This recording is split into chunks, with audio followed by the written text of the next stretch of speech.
La séance de ce soir a un titre qui ne peut laisser indifférent. Enfants normaux, enfants nés à tort, vie préjudiciable et valeur de la vie. Alors, les termes d'enfants nés à tort et de vie préjudiciable, surtout la première, nous viennent de l'univers linguistique anglophone, wrongful children, les enfants nés à tort. Ce sont des notions qui sont apparues dans le contexte du droit, mais qui interpellent bien évidemment aussi les philosophes dans la mesure où ils ont pu réfléchir sur la notion de dignité. Alors nous avons souhaité avoir ce soir le professeur Jean-Yves Goffy et le professeur Dominique Touvenin, car pour des raisons différentes, ils en sont venus à s'interroger sur ces notions. Nous entendrons d'abord Jean-Yves Goffy, qui est professeur de philosophie à l'université de Grenoble 2 et qui est disons, connu pour ses travaux d'éthique philosophique. Et nous entendrons ensuite la Dominique Touvenin. Dominique Touvenin est juriste, professeur à l'université Paris 7 et dont les travaux en matière de droit de la santé et d'éthique juridique sont aussi très connus. Je passe donc tout de suite la parole à Jean-Yves Goffy. Je remercie les organisateurs de ce séminaire d'avoir bien voulu faire appel à moi et je vais introduire mon propos en indiquant comment, par rapport aux 4 termes qui figurent dans l'énoncé de la séance d'aujourd'hui, j'ai essayé de trouver un fil conducteur ou un point commun. En effet, enfants normaux, enfants nés à tort, vie préjudiciable et valeur de la vie, à première vue, ces 4 notions ne font pas nécessairement bon ménage et j'ai essayé de les rattacher l'une à l'autre en faisant usage du concept de qualité de vie. Et donc, c'est ce concept-là qui va me servir à organiser l'exposé que j'ai préparé. Alors, en un premier temps, je partirai de l'idée que la vie est, à première vue du moins, inconditionnellement un bien. Puis, ce sera la première partie de mon développement. Je montrerai comment l'eugénisme classique, que j'ai appelé exterminateur, vous verrez pourquoi, fait un usage tout à fait particulier de la notion de qualité de vie. Je montrerai ensuite que dans ces actions en vie préjudiciable auxquelles le professeur Gaillon vient de faire allusion, le concept de qualité de vie est employé d'une façon tout à fait différente et je conclurai en essayant de dire que, au bout du compte, la vie n'est peut-être pas inconditionnellement un bien et en essayant de préciser à quelles conditions on peut la tenir pour un bien. Alors donc, que la vie soit à première vue du moins, considéré spontanément comme un bien, c'est évident si on pense au fait que dans presque toutes les religions, les croyants rendent grâce à leur Dieu au singulier ou à leur Dieu au pluriel de leur avoir donné la vie. C'est évident aussi si on tient compte du fait que dans beaucoup de religions, on pense qu'il existe après la mort une vie éternelle, qui est la récompense suprême pour les justes. C'est évident aussi si on considère que les agnostiques qui ne croient pas à l'immortalité de l'âme pensent que précisément pour cette raison, la vie humaine est un bien très précieux qu'on ne doit pas gaspiller ou qu'on ne doit pas perdre. Et je pourrais multiplier des exemples de ce type qui montrent que spontanément, nous tenons la vie pour un bien inconditionnel. Les conséquences de cette évaluation sont tout à fait connues et tout à fait classiques. Bon, si on imagine que la vie est inconditionnellement un bien, première conséquence, l'homicide sera toujours prohibé, en tout cas tenu pour suspect, et justifié seulement dans des conditions exceptionnelles, telles que par exemple la légitime défense ou la participation à une guerre juste.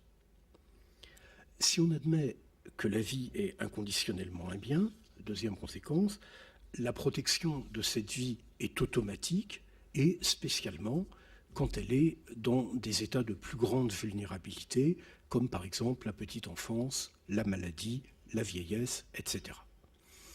Donc, l'idée qui est à l'arrière-plan de tout ça, c'est que la vie humaine a une valeur infinie, indépendante de sa qualité et de sa durée, ce qui va amener deux principes, l'inviolabilité de toute vie humaine et la non-discrimination entre les vies humaines, et une règle de conduite qu'on pourrait préciser de la façon suivante: on n'a jamais le droit de disposer directement et délibérément d'une vie humaine pour une quelconque indication médicale, sociale, économique, eugénique ou du même genre. Donc apparemment tout ça est très clair. La vie humaine étant toujours un bien d'une extrême valeur, voire d'une valeur infinie, sont disqualifiées d'avance toutes les entreprises d'élimination des indésirables dont il a été question au cours des séances précédentes. Bon, par exemple, l'action T4 ou Gnadentot, dont vous avez certainement entendu parler. La contrepartie, si on admet que la vie est inconditionnellement un bien, c'est qu'on ne peut jamais considérer que du seul fait d'être né, quelqu'un a subi un préjudice qui résulterait de la mauvaise qualité de sa vie. Alors, ce que je voudrais faire ce soir, c'est essayer de montrer que ce n'est pas parce qu'on parle de vie préjudiciable ou de qualité de vie qu'on se range du côté des eugénistes barbares ou exterminateurs, et que si on regarde ce qu'ont été certains procès en vie préjudiciable, eh bien on s'aperçoit qu'on y parle de la qualité de la vie d'une façon qui est audible, qui n'est pas une monstruosité. Donc mon propos, ça va être de montrer que dans deux cas, soit qu'on parle de l'eugénisme exterminateur, soit qu'on parle des procès en vie préjudiciable, on fait bien usage du concept de qualité de vie, mais ni avec les mêmes intentions, ni en faisant le même usage de cette notion. Et donc ce que je voudrais, c'est dégager un espace où il soit possible d'envisager sereinement la notion de qualité de vie. Alors je précise tout de suite, à l'intention du professeur Touvenin, que cet espace est un espace de discussion et d'analyse conceptuelle, pas un espace de normativité juridique, et je prends cette précaution parce que je sais que ma collègue préserve jalousement la juridicité de sa propre démarche, et donc je l'avertis que je me situe du côté de mes plates-bandes et pas les siennes.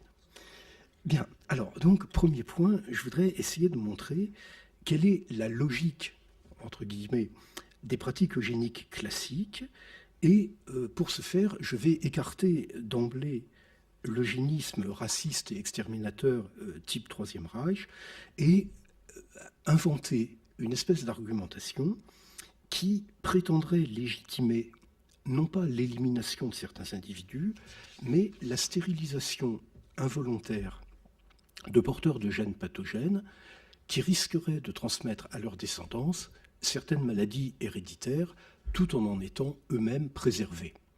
Bon, j'expliquerai tout à l'heure pourquoi je prends cet exemple en partie, mais en partie seulement imaginaire, mais je fais allusion tout simplement à deux types de maladies, ces maladies qui se transmettent sur le mode de l'hérédité autosomique récessive, où les hétérozygotes sont phénotypiquement normaux, mais vecteurs du trait, par exemple certaines maladies du métabolisme, et puis, bon, l'exemple est un petit peu moins convaincant, certaines maladies qui se transmettent sur le mode de l'hérédité autosomique dominante, comme la thalassémie ou la drépanocytose, où les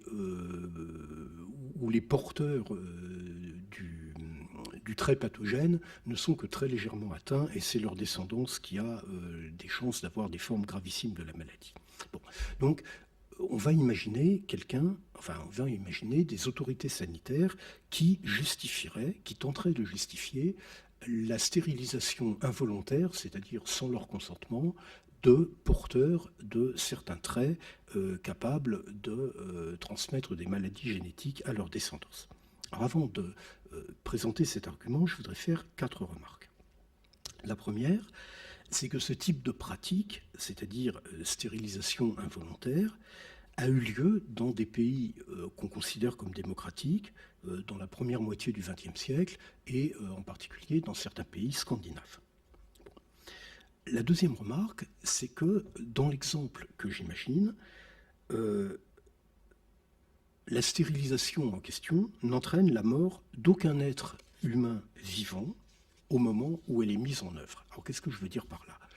C'est que cet argument que je vais essayer de proposer pourrait également légitimer, entre guillemets, le diagnostic préimplantatoire, l'avortement sélectif des fœtus après diagnostic prénatal, voire l'euthanasie de certains nouveau-nés, mais je vais supposer que cet argument est employé par des autorités sanitaires bienveillantes qui ne veulent pas faire couler le sang, qui veulent simplement réaliser un bien par des méthodes très particulières. Donc, pas d'homicide dans cette histoire-là, simplement stérilisation. Ceci étant, cette pratique est à visée eugénique, on va voir pourquoi, exactement, elle est à visée d'eugénisme négatif, en ce sens qu'elle ne tend pas à favoriser la naissance d'êtres humains qui seraient définis par un ensemble de traits considérés comme positifs.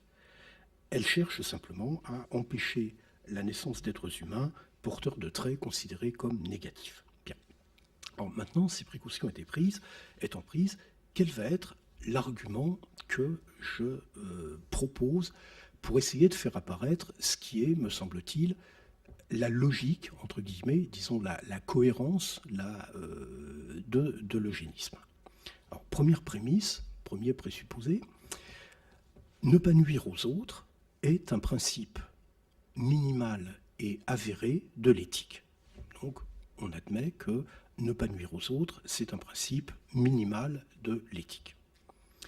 Deuxième prémisse, deuxième présupposé, en autorisant la diffusion incontrôlée de gènes défectueux dans sa descendance, la génération présente nuit à la génération à venir.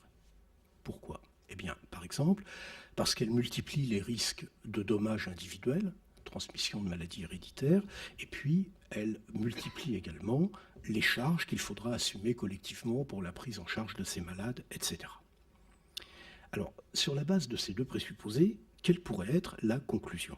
Eh bien, la conclusion pourrait être: il faut donc limiter la transmission des gènes défectueux dans la descendance, et pour ce faire, on doit stériliser, même en se passant de leur consentement, certains individus. Stériliser, j'envisage rien d'autre pour l'instant. On considère qu'on a affaire à des gens qui ne veulent pas tuer, qui disent simplement « il faut stériliser ». Alors, essayons de voir cet argument. Qu'est-ce qu'il nous dit en réalité? Quelle est sa logique? Quelle est sa façon d'envisager un raisonnement éthique? Eh bien, c'est une logique qu'on pourrait appeler conséquentialiste. Alors, excusez-moi pour ce mot en isme, mais ça veut dire quoi? Eh bien, ça veut dire que dans cette perspective, on évalue le caractère licite d'une ligne de conduite, en l'occurrence stérilisation involontaire, en se demandant comment, par ses conséquences, cette ligne de conduite va contribuer à réaliser un état du monde tenu pour désirable. Autrement dit, on va évaluer une décision et toutes les pratiques qui sont susceptibles de s'en suivre en se demandant comment cette décision, par ses conséquences, contribue-t-elle à réaliser un certain état du monde que nous tenons pour désirable. Et ici, cet état du monde désirable, qu'est-ce que c'est? Eh bien, c'est un état du monde où certaines maladies génétiques auraient été éliminées. Alors, bien entendu, je ne cherche pas à déterminer si ce serait une façon efficace d'éradiquer les maladies génétiques. Je regarde simplement le raisonnement qui sous-tend tout ça. Donc, on cherche à réaliser un état du monde où certaines maladies génétiques auraient été éliminées par stérilisation des gens qui sont susceptibles de les transmettre. Alors, en première analyse, on se dit que c'est pas si mal, à savoir que si dans le monde certaines maladies génétiques étaient véritablement éradiquées, on s'en trouverait mieux. Je raisonne par analogie. Vous savez que la variole a été déclarée éradiquée il y a maintenant une trentaine d'années par l'OMS, et l'OMS a considéré que c'était une grande victoire que d'avoir éradiqué la variole. Ceci étant, la variole est une maladie infectieuse, et dans l'état actuel de l'art, on n'éradique pas les maladies génétiques comme on peut éradiquer les maladies infectieuses, puisque dans ces dernières, les maladies infectieuses, l'agent pathogène et le malade sont deux entités différentes et qu'il est possible, au moins en principe, d'éliminer le premier sans éliminer le second. Bon.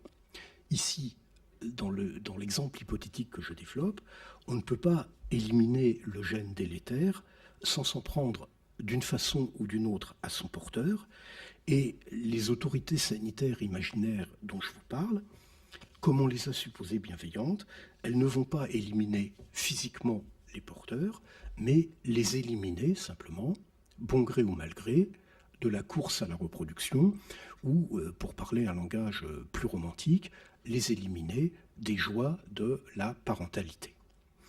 Alors, qu'est-ce qui ne va pas maintenant avec cet argument eugéniste, même supposé bienveillant, même supposé de bonne volonté? Eh bien, je crois que très profondément, c'est que dans ce cas-là, ce qu'on va faire aux porteurs du gène indésirable a été décidé sans leur accord, en fonction de leur contribution attendue à un état du monde jugé désirable. Et on voit du même coup quel usage très particulier est fait dans cet exemple de la notion de qualité de vie. La qualité de vie devient quelque chose qui est opposable, presque au sens juridique, devient quelque chose qui est opposable aux individus. C'est-à-dire, on considère que l'on peut exhiber à bon droit la qualité plus ou moins détériorée de la vie biologique et, pour cette raison, de restreindre le domaine des actes qui leur sont permis. On leur oppose la qualité de la vie et on leur dit, parce que la qualité de la vie que vous risquez d'engendrer est telle et telle, alors vous n'avez pas le droit de faire ceci ou cela. Et donc, ça montre, je crois, que très profondément, l'eugénisme exterminateur des nazis, par exemple, et l'eugénisme bienveillant dont j'ai essayé de reconstituer le cheminement, sont structurellement identiques et vont, au fond, dans le même sens. Dans les deux cas, on va considérer que la qualité de la vie des individus leur est opposable, soit parce qu'on estime qu'il faut détruire la vie elle-même, soit parce qu'on estime qu'il faut empêcher les individus de propager une vie considérée comme indésirable. Et donc, je crois qu'au fond, dans les deux cas, c'est une démarche, l'eugénisme, où on décide dès le début de traiter les individus comme des moyens pour réaliser des fins qui leur sont étrangères. Et ce qui fait qu'on a affaire à une démarche eugéniste très profondément, ce n'est pas tellement qu'on y tue des gens. Dans mon exemple, on ne tue personne, c'est qu'on considère que les individus sont des gens que l'on peut manipuler au nom, même pas de la pureté de la race, mais tout simplement de la vie biologique. Donc j'en passe maintenant à mon deuxième point, et je voudrais montrer que lorsque l'on parle de vie préjudiciable, on va aussi parler de qualité de la vie, mais dans une perspective qui est, me semble-t-il, profondément différente. Et d'abord, je voudrais, le professeur Gaillon l'a rappelé il y a quelques instants, situer un petit peu contextuellement la notion de vie préjudiciable, parce que c'est bien le domaine juridique anglo-américain, américain surtout, où ce terme est apparu, et on ne comprend pas bien de quoi il s'agit si on n'a pas en tête un petit peu la façon dont les choses se sont passées. Donc, je vais me livrer à une toute petite instruction dans le droit, et je m'en excuse tout de suite auprès du professeur Touffenin, mais comme c'est le droit américain, j'ai droit, j'imagine, à son indulgence. Alors, donc, le concept de vie préjudiciable, il renvoie à des actions ou des procès que l'on appelle des procès en vie préjudiciable, et qui sont des procès dont le terme américain qui les désigne est wrongful life suit, donc action ou procès en vie préjudiciable. Alors, ces procès, ils relèvent de ce que les Américains appellent the law of tort, et qu'on devrait traduire de façon précise, non pas par le droit des torts, mais les droits de la responsabilité civile extra-contractuelle. Et c'est peut-être, si vous voulez, du fait qu'en Amérique, ça s'appelle Law of Torts, qu'on a parlé d'enfants nés à tort ou de choses de ce genre-là. Alors, qu'est-ce que c'est que les procès qui relèvent de cette Law of Torts, c'est-à-dire du droit de la responsabilité civile extra-contractuelle? Eh bien, ce sont des procès qui visent à obtenir des dommages et intérêts. Et il est admis depuis longtemps, il est admis depuis que cette loi, enfin que ce droit existe, qu'on peut demander des dommages et intérêts à l'auteur ou aux auteurs de certains actes qui, par leur négligence, ont entraîné la mort de quelqu'un. Alors typiquement, qu'est-ce que c'est que ces procès pour mort préjudiciable, wrongful death? Eh bien, ce sont des actions envisagées par la famille d'un défunt, et elles cherchent à obtenir des compensations économiques pour les pertes que ces familles ont subies du fait du décès en question. Alors, de même qu'il existe des procès en mort préjudiciable, on s'est demandé si on ne pouvait pas envisager, puisque la mort constitue sous certaines conditions un préjudice, pourquoi ce ne serait pas la même chose à propos de la vie? Pourquoi est-ce qu'on ne pourrait pas admettre que, dans certaines conditions, la vie est, elle aussi, un préjudice? Alors, pour simplifier, parce qu'en fait, il y a eu des dizaines de procès de ce genre, je crois qu'il y a 3 grands cas dans les annales des procès en vie préjudiciable, qui sont les suivants. Il y a, d'une part, des procès en wrongful conception ou en wrongful pregnancy. Traduisons, des procès pour conception préjudiciable ou grossesse préjudiciable. Alors, qu'est-ce qui se passe dans ces cas-là? Eh bien, les plaignants, ceux qui intentent l'action, sont des parents qui vont attaquer un prescripteur, par exemple un pharmacien ou un médecin, qui a commis une erreur dans la délivrance de pilules anticonceptionnelles. Les gens croyaient utiliser un moyen efficace de contraception, et puis ils ont été mal conseillés, une grossesse s'en est suivie. L'objet de la plainte, c'est donc la naissance d'un enfant normal, mais non désiré. Ça, c'est les procès en wrongful conception, wrongful pregnancy. Ensuite, il y a des procès en wrongful birth, naissance préjudiciable, wrongful birth. Dans ce cas-là, qui sont les plaignants? Eh bien, les plaignants sont des parents qui attaquent un laboratoire ou un médecin qui n'a pas détecté une malformation pendant la grossesse ou un risque de maladie génétique avant la grossesse. Et dans ce cas-là, l'objet de la plainte, c'est la naissance d'un enfant qui est porteur d'un handicap ou d'une maladie génétique grave. Alors, il est intéressant de remarquer que dans ces cas-là, l'alternative, c'est un avortement thérapeutique ou la non-conception.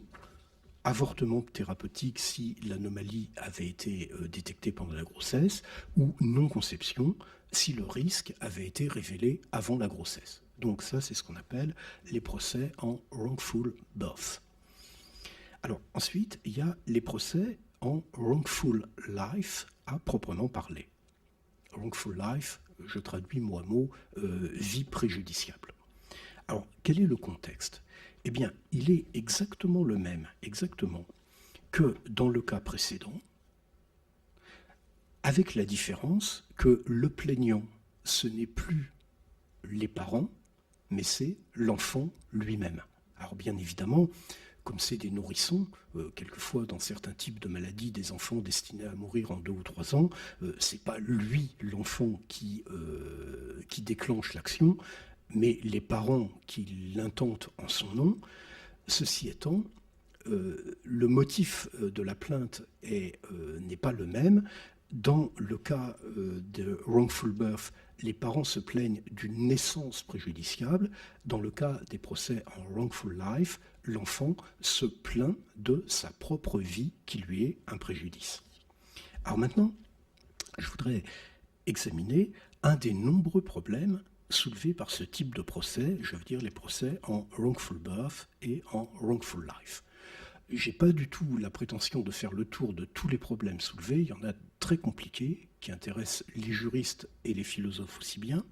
Mais il y en a un qui est tout à fait évident à certains égards. En quoi y a-t-il un dommage dans les procès en vie préjudiciable, soit en naissance préjudiciable, soit en vie préjudiciable? Alors pourquoi est-ce que cette question se pose? C'est parce que la conception classique du dommage, qui permet de déterminer quels intérêts ont été lésés et donc subséquemment les compensations qu'on demande, elle repose sur le raisonnement suivant.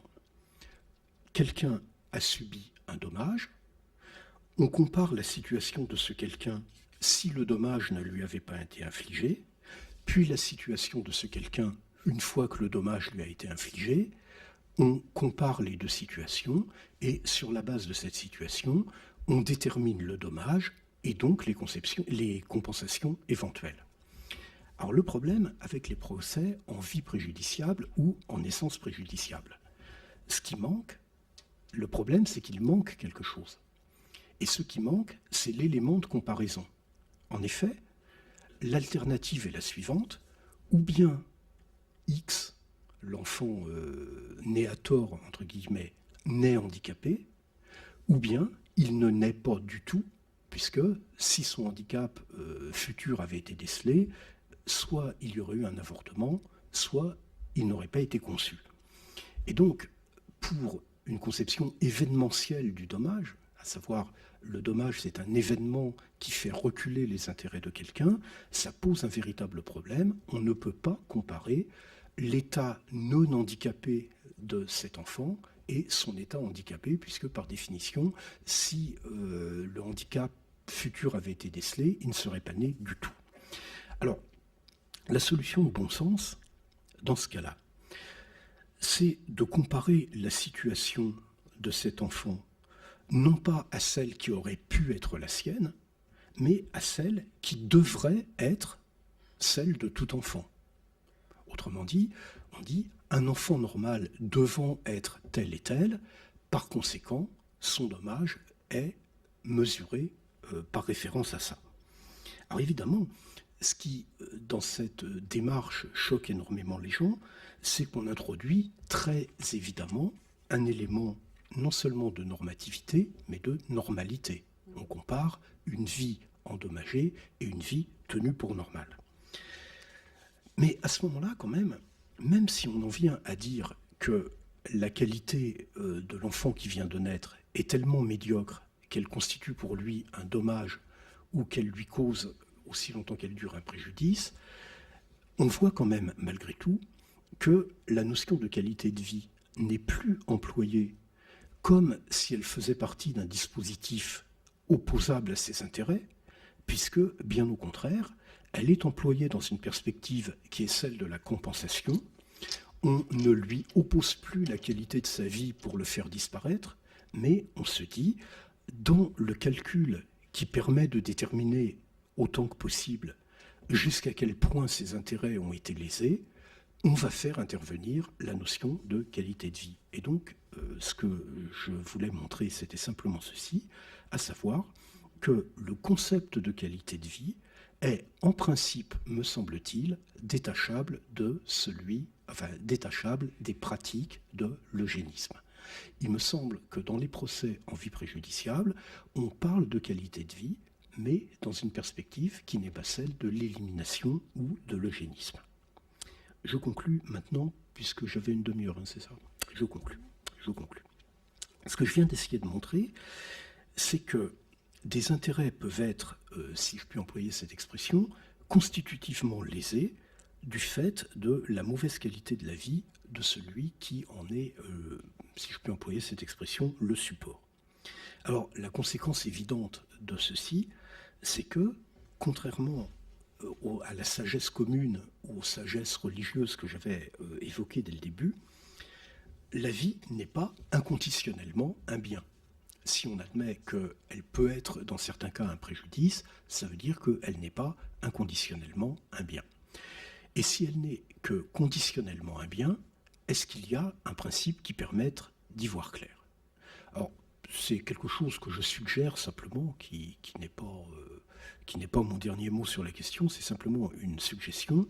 Et ma suggestion, ce serait la suivante, ce serait de distinguer la vie biologique, d'une part, chez l'être humain, la vie biologique d'une part, et d'autre part, la vie biographique. La vie biologique, c'est l'accomplissement des fonctions organiques de la conception jusqu'à la mort. La vie biographique, qu'est-ce que c'est? C'est l'ensemble des actions par lesquelles on parvient à la reconnaissance en faisant valoir sa propre image et en accédant à un espace public où l'on est un sujet. La plupart du temps, chez la plupart des êtres humains, même ceux qui sont malades, même ceux qui sont sérieusement malades, pensez à Nietzsche, pensez à Rousseau, pensez à Toulouse-Lautrec, etc. La plupart du temps, la vie biologique n'est pas un obstacle pour la vie biographique, elle en est une condition. Mais il me semble quand même, malgré tout, que lorsque la vie biologique n'est plus une condition pour la vie biographique, mais un empêchement par rapport à celle-ci, son statut de bien est normalement, sans intention perverse quelconque, quelque chose que l'on peut remettre en cause et soupçonner. J'en ai terminé et je vous remercie pour votre attention.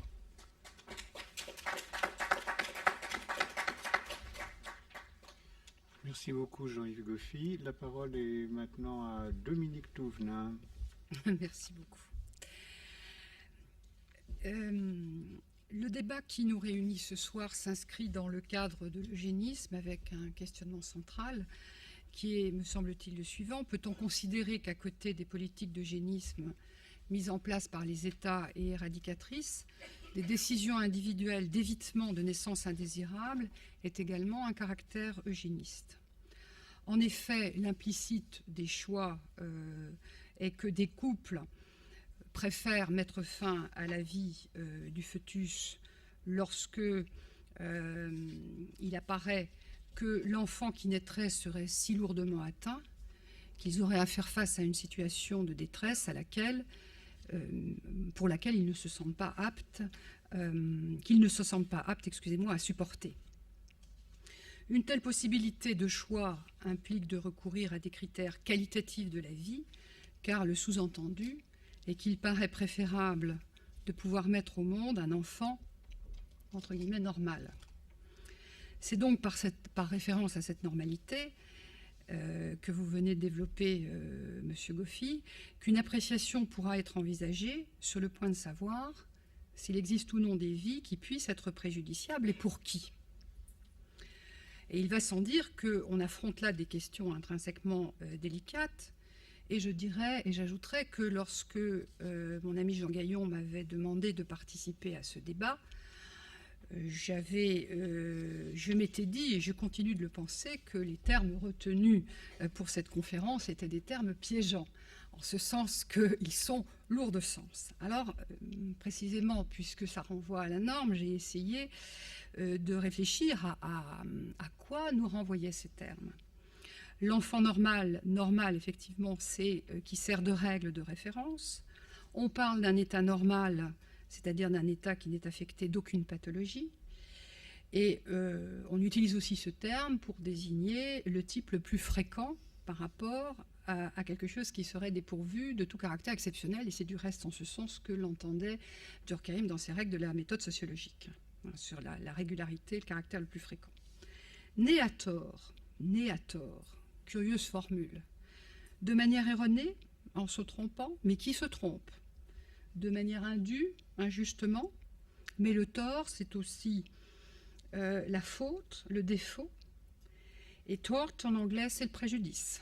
Et donc, effectivement, je rejoins votre analyse, monsieur. Je pense que cette terminologie, qui nous est relativement étrangère, vient des termes anglo-saxons. Vie préjudiciable. Cela impliquerait que le fait d'être en vie est nuisible, nocif, dommageable. Mais là encore, pour qui? Enfin, valeur de la vie. Alors, ce terme est encore pire, j'allais dire, que les autres, puisque la valeur, c'est l'idéal, la préférence qui prédispose les individus à agir dans un sens déterminé, et c'est ainsi qu'on a pu récemment découvrir un ouvrage intitulé « Les valeurs des Français ». C'est le caractère mesurable d'un objet, on dira qu'un bijou a de la valeur, ou au contraire qu'il n'en a pas. C'est un titre représentatif d'une créance, donc il renvoie à la valeur en espèces, une valeur financière, et ça renvoie, c'est un langage qui renvoie à la valeur au sens financier, au sens économique du terme. Donc nous voilà confrontés à des termes appréciatifs qui sont fonction d'une référence et qui par là même peuvent être dépréciatifs et qui renvoient pour partie au vocabulaire de type économique. Ces enfants ainsi qualifiés ont la particularité d'être nés atteints de polyhandicap, sachant que leurs parents avaient sollicité les professionnels médecins pour obtenir un diagnostic dans le but précisément d'éviter une naissance indésirable. Et si le diagnostic établissait que l'enfant à naître serait atteint d'une affection d'une particulière gravité reconnue comme incurable au moment du diagnostic, et c'est la formule de la loi française sur les conditions juridiques de l'avortement pour motif thérapeutique qui est devenu pour motif médical, eh bien, dans cette hypothèse, la question se pose effectivement de savoir comment vont éventuellement réagir ses parents. En tous les cas, l'ensemble de la question doit être examiné, me semble-t-il, dans le cadre des pratiques médicales organisées depuis 1975, c'est-à-dire les pratiques de diagnostic prénatal. Or, il faut savoir qu'historiquement, un lien a été d'emblée établi entre le diagnostic prénatal et l'interruption volontaire pour motif thérapeutique. En 1975, c'est l'amniosynthèse qui se développait dans le but d'identifier la trisomie 21, aussi bien chez les couples qui avaient déjà eu un enfant atteint et qui souhaitaient éviter la réitération d'une telle naissance que chez les femmes de plus de 38 ans. C'est une pratique qui s'est généralisée. En outre, parallèlement, s'est développée l'échographie. Et donc, il existe deux types de systèmes diagnostiques et préventifs, à finalité préventive et affichés comme tels. De type génétique pour certaines populations dites à risque, et échographie qui concerne toutes les femmes enceintes. Ce sont des activités de diagnostic qui sont présentées comme préventives, à la fois par ceux qui les pratiquent et par les textes officiels. Elles sont officiellement organisées et obéissent de ce fait même à des règles juridiques, et elles sont prises en charge par la sécurité sociale.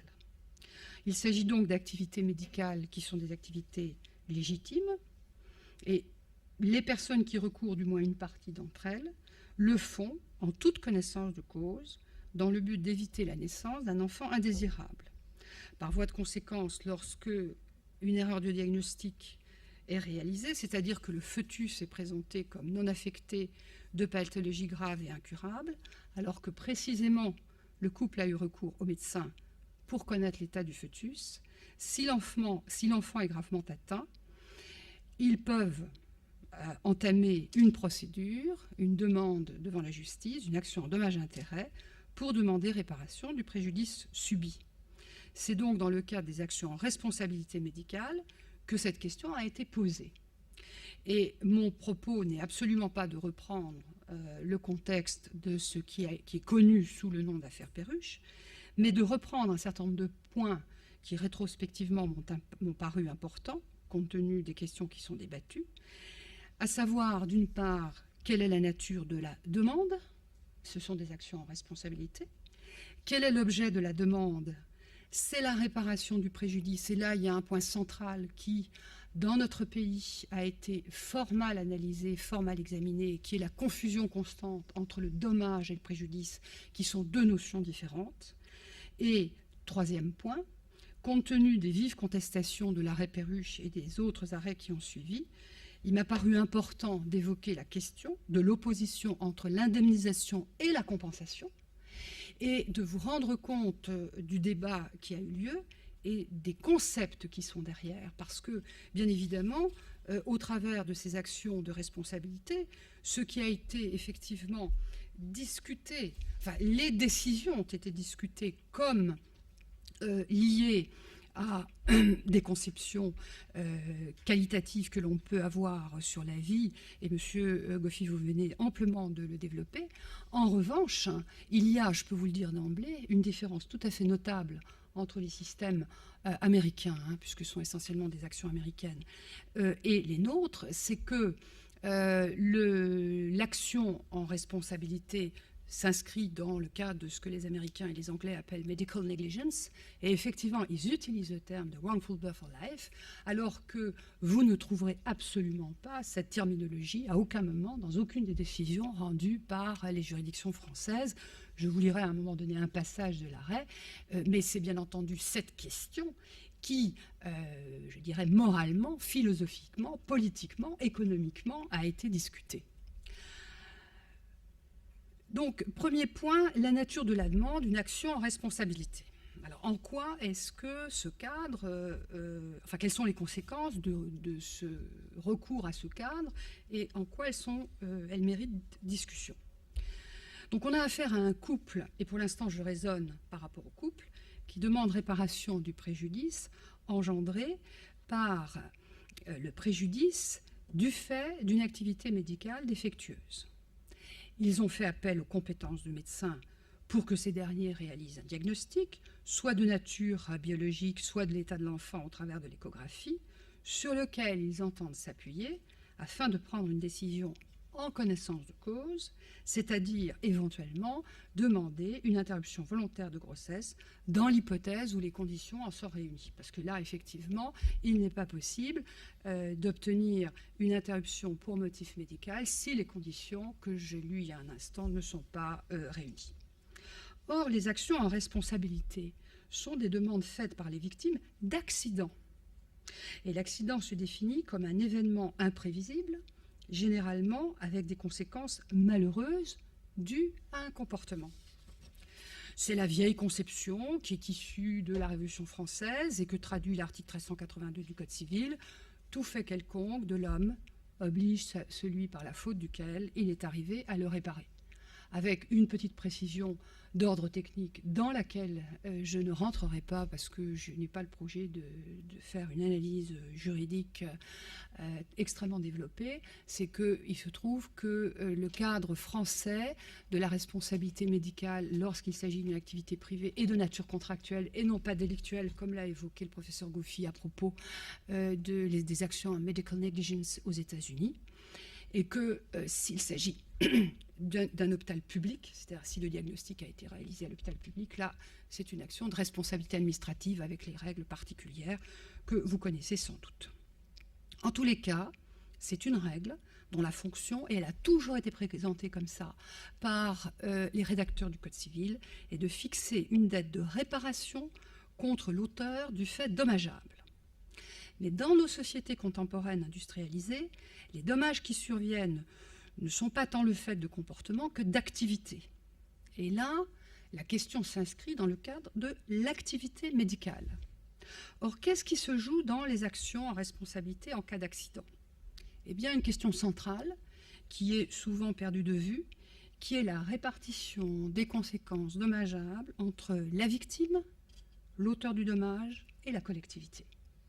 L'enjeu, c'est la réparation, c'est-à-dire des mécanismes d'imputation des coûts des accidents et des dommages et la question centrale, c'est qui va les supporter et sont-ils éventuellement partagés? On comprend mieux dès lors comment l'action de responsabilité contre un médecin peut paraître déplacée, inopportune, car le dommage dont il est question semble, et j'insiste sur le semble, être la naissance même de l'enfant. Le raisonnement suivi, et il n'a pas manqué de l'être, peut être résumé ainsi. S'il n'y avait pas eu d'erreur de diagnostic, l'enfant ne serait pas né. C'est l'erreur médicale qui l'a fait naître, ce qui revient à admettre que c'est le médecin qui a causé la naissance de l'enfant handicapé.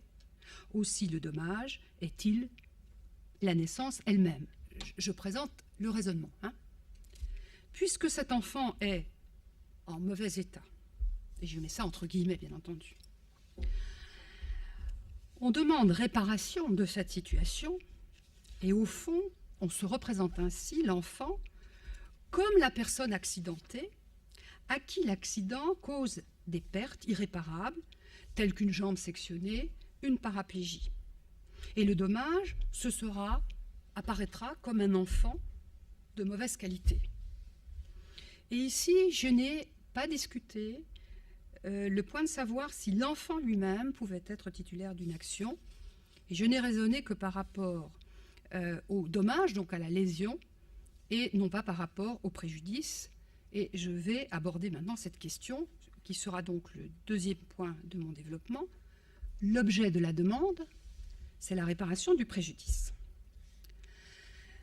Quand la Cour de cassation se prononce dans ces fameux arrêts Perruche, elle dit ceci: l'enfant Nicolas P. ne subit pas... pardon, excusez-moi, c'est la critique de l'arrêt, pardon.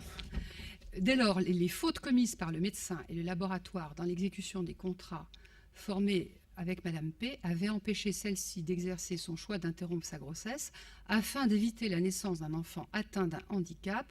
Ce dernier peut demander la réparation du préjudice résultant de ce handicap.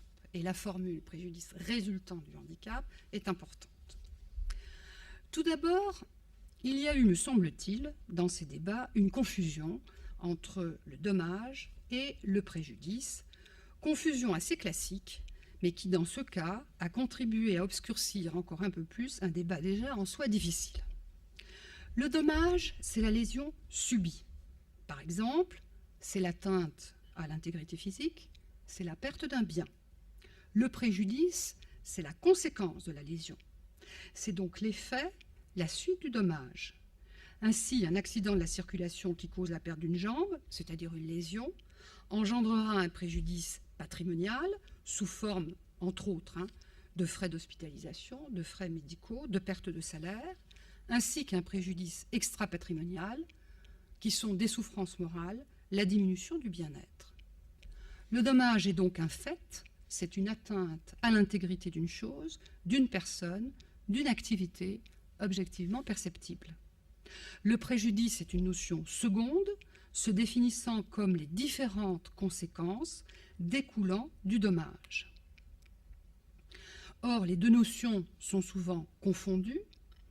Ramener à la question du handicap non décelé, puisqu'il s'agit de cette question, il s'agissait de cette question en tous les cas dans tous ces arrêts qui ont donné lieu au débat, cela donne ceci: le dommage égale les lésions diverses dont souffre l'enfant, donc c'est l'état péjoratif dans lequel il se trouve, donc la naissance d'un enfant dans un état physique déficient. Le dommage égale le préjudice, donc c'est cette naissance même, c'est-à-dire la naissance d'un enfant dans un état déplorable qui vaudra par exemple tant. Cela revient donc à admettre qu'une vie préjudiciable constitue un préjudice indemnisable, d'où la formule souvent utilisée de l'indemnisation d'un enfant handicapé. Et la représentation que l'on a, c'est effectivement celle que l'on a habituellement lorsque quelqu'un subit une lésion du fait d'un accident. Mais ici, c'est l'enfant dans l'état où il est qui apparaît comme le dommage, comme la lésion. Un second point doit être abordé, et qui n'est guère plus simple, qui est la question de savoir si c'est l'action des parents et ou celle de l'enfant qui est recevable.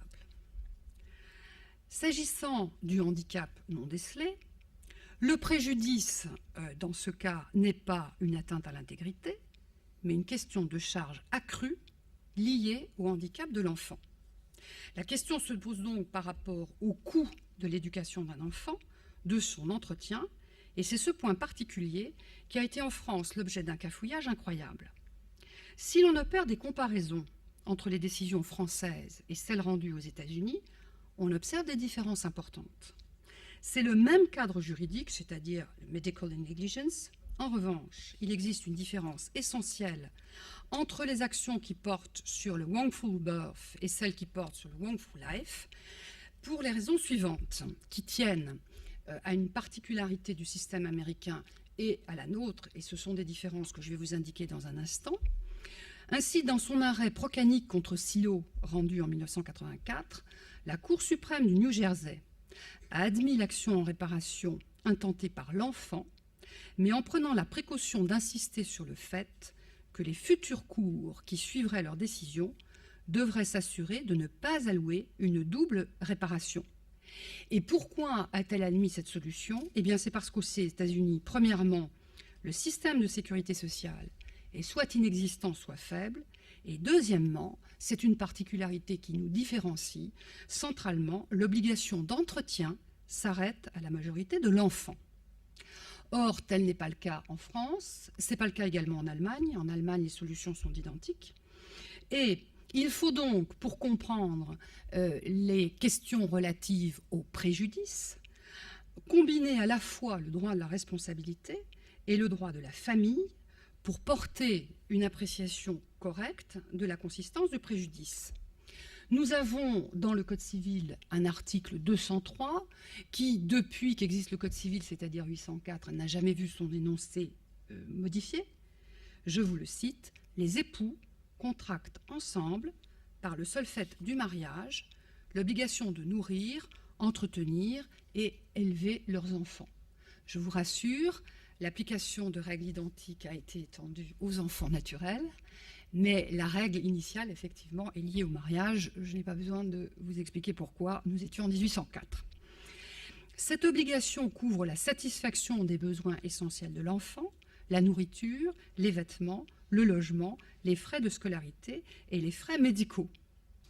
Et une des raisons pour lesquelles un certain nombre de cours américaines, alors je tiens à vous le préciser, avec honnêteté, vérifier la totalité des décisions, d'ailleurs c'est impensable, il y a 50 États, des règles juridiques différentes et des modes d'approche différents. Mais en tous les cas, il y a quelque chose qui est tout à fait central, c'est que cette obligation d'entretien en France continue après la majorité des enfants.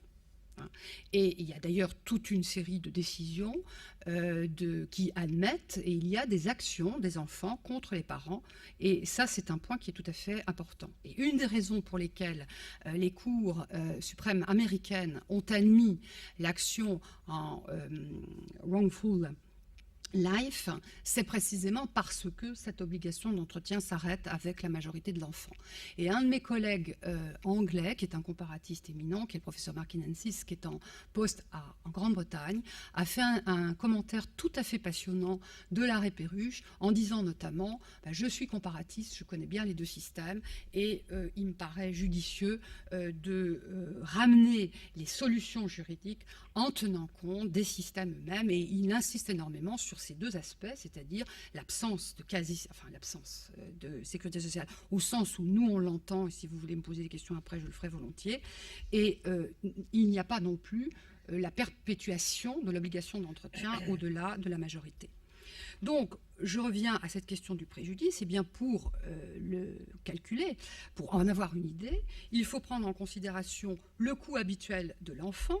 Et il y a eu des travaux qui ont été faits, notamment par l'INSEE, dans un document qui paraît, vous savez, à peu près tous les 2-3 ans, qui est Données sociales. Et ensuite, mesurer toutes les dépenses qui sont les dépenses supplémentaires qui sont liées au handicap et auxquelles doivent faire face les parents qui se trouvent dans cette situation. Et donc, le préjudice évaluable, c'est la différence entre les deux. Avec une précision, c'est que par ailleurs, il faut tenir compte aussi des allocations éventuellement perçues que j'évoquerai dans le troisième point. Autrement dit, le préjudice, c'est le coût des charges liées aux dépenses supplémentaires générées par le handicap de l'enfant. Et la distinction entre obligation d'entretien et charges générées par le handicap n'a pas été faite en France. Et en outre, l'admission du droit d'action de l'enfant s'est faite pour de mauvaises raisons.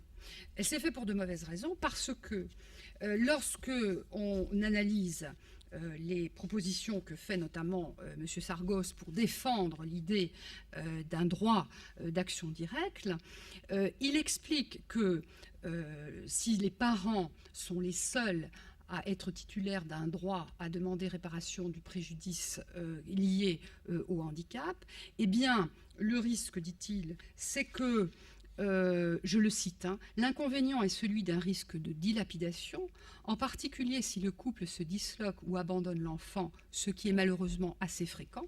Et dans l'hypothèse où les parents meurent avant d'avoir pu agir, la solution camouflée de la réparation du préjudice de l'enfant à travers ses parents n'est même plus possible. Et on voit bien que ce qui était effectivement derrière, c'est au fond, et ça m'a beaucoup frappé, c'est ce que j'appelle une analyse rétroactive. Ce couple avait dit ne pas vouloir l'enfant si, et il l'avait présenté comme tel, si il était particulièrement handicapé. Or, l'enfant est venu et est né, et donc je dirais que rétroactivement, ce couple est suspecté de constituer de potentiels mauvais parents, de pouvoir dilapider l'indemnisation, et que pour cette raison, il serait préférable, et en tous les cas plus légitime, de reconnaître l'action de l'enfant. Alors, le troisième point que je vais aborder, c'est quelles sont les conséquences, c'est la solution qui a été admise par le législateur français pour contrer cette solution qui consistait à donner un droit d'action à l'enfant.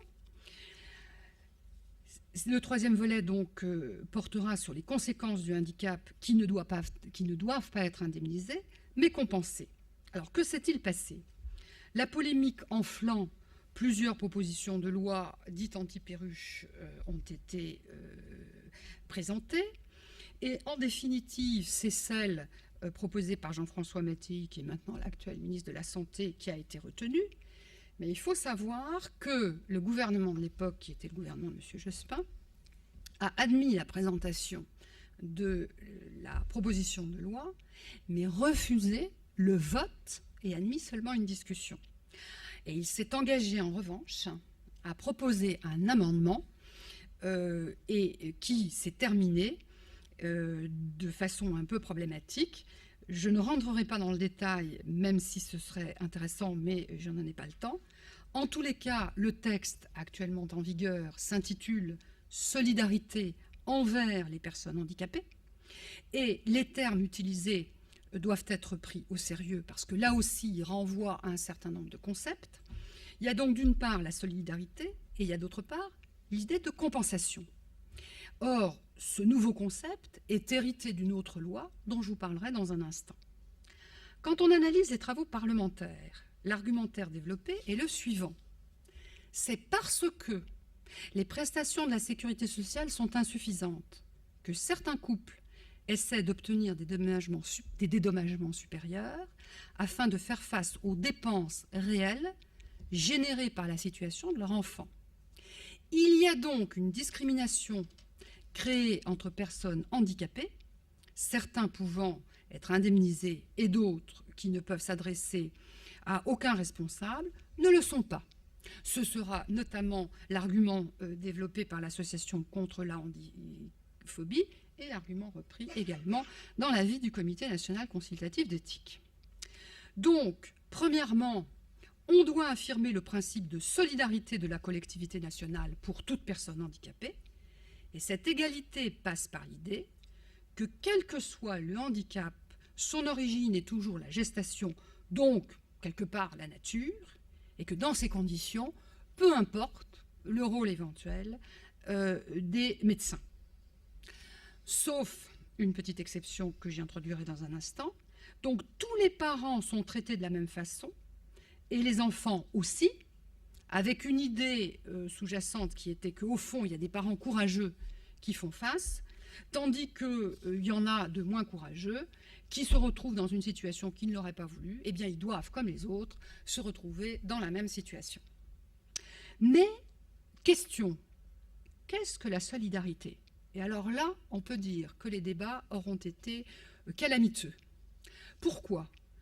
Parce que on pouvait être parfaitement critique vis-à-vis de la solution de l'arrêt Perruche, dans la mesure où il est difficile, d'un point de vue de la causalité, d'admettre un lien de causalité entre une erreur médicale qui a empêché éventuellement une femme de demander une interruption volontaire de grossesse et la naissance de l'enfant dans l'état où il se trouve. En revanche, ça pouvait être l'occasion d'une véritable discussion approfondie de quelles sont les conditions dans lesquelles, au jour d'aujourd'hui, notre société fait face aux conséquences du handicap, et avec notamment tous les aspects qui sont des aspects financiers qui ne sont pas négligeables.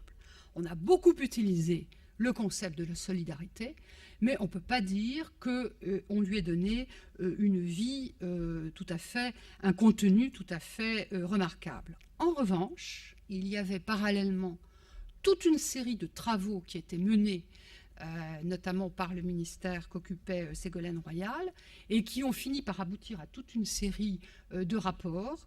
Et actuellement, il est question de reprendre ce point, puisque j'ai découvert, en allant sur le site du Sénat, il suffit que je veuille vous en parler pour ne plus le trouver, qu'il est question d'une discussion future sur le contenu de prestations sociales qui soient mieux adaptées que celles qui existent auparavant. Je vous ai dit que par ailleurs, on avait introduit un nouveau concept qui est celui de compensation. Qu'est-ce que c'est que cette compensation à laquelle fait allusion la loi ? L'idée de compensation, c'est l'idée de chercher à neutraliser, à contrebalancer les conséquences liées au handicap. C'est l'idée d'un rééquilibrage par des avantages qui corrigent des désavantages. Et c'est la société qui en a la charge. Or, ce concept a été créé par la loi du 17 janvier 2002 de modernisation sociale et intégré dans le Code de l'action sociale et des familles. Je vous le cite, « La personne handicapée a droit à la compensation des conséquences de son handicap, quelle que soit l'origine et la nature de sa déficience, son âge ou son mode de vie, et à la garantie d'un minimum de ressources qui lui permettent de couvrir la totalité des besoins essentiels de la vie courante. » Deux questions centrales, me semble-t-il, dans les discussions qui ont eu lieu ont été manquées. La responsabilité des médecins dans cette fonction du diagnostic prénatal, parce que c'est une chose que de ne pas considérer que la naissance de l'enfant soit causalement liée à l'erreur d'une diagnostic, c'en est une autre de créer de toutes pièces des règles qui limitent l'indemnisation et qui fixent des conditions de l'action qui me paraissent tout à fait problématiques. Et un de mes collègues, qui est le professeur Jourdain, alors lui, il n'est pas allé par 36 chemins, et il dit cette affaire, il parle de l'affaire Perruche, est exemplaire sur le fonctionnement de la démocratie, sur le rôle déterminant des groupes de pression et des médias dans l'élaboration de la loi et sur les moyens employés pour parvenir aux résultats visés. Les médecins échographistes n'ont pas hésité à menacer d'une grève illicite prenant en otage des femmes enceintes pour parvenir à leurs fins. De tels procédés honteux et bien peu déontologiques ont montré leur efficacité, ce qui en dit long sur la façon dont la loi est votée dans notre pays. Alors, si je veux faire allusion aux différents lobbying, là, je pense qu'il y a quelque forme de naïveté parce que c'est quelque chose de constant dans tous les domaines. Mais c'est vrai que, au nom d'un questionnement, en tous les cas d'une critique sur une décision problématique, on a quand même passé à la trappe un certain nombre de règles qui, au jour d'aujourd'hui, sont problématiques et qui, de toute façon, feront l'objet de nouveaux contentieux, notamment devant la Cour européenne des droits de l'homme, parce qu'on a limité l'indemnisation. Et ça, il y a une règle fondamentale constitutionnellement protégée qui est qu'on doit indemniser la totalité du préjudice. Et puis, il y a une discussion de fond qui n'a pas eu lieu, à mes yeux en tous les cas, qui est la prise en charge du handicap en France. On a dit que la notion de solidarité était vide. Non, elle ne l'est pas. Elle correspond à un certain nombre de prestations. Mais la question qui devra continuer à être débattue et qui, je l'espère, aboutira à des résultats plus honorables que ceux que nous avons connus jusqu'à présent, c'est d'une part l'amélioration des prestations et la question de leur financement. Or, il ne faut pas que vous perdiez de vue qu'au jour d'aujourd'hui, le concept de solidarité nationale renvoie à la sécurité sociale et à tout ce qui est frais de santé, et qui est financé notamment par des prélèvements sociaux, ce qui nous renvoie à d'autres débats qui sont ceux des dérives des déficits publics. Donc ce sont vraiment des questions philosophiques, politiques et économiques qui sont posées par cette question centrale de la prise en charge des conséquences du handicap, fût-il non décelé.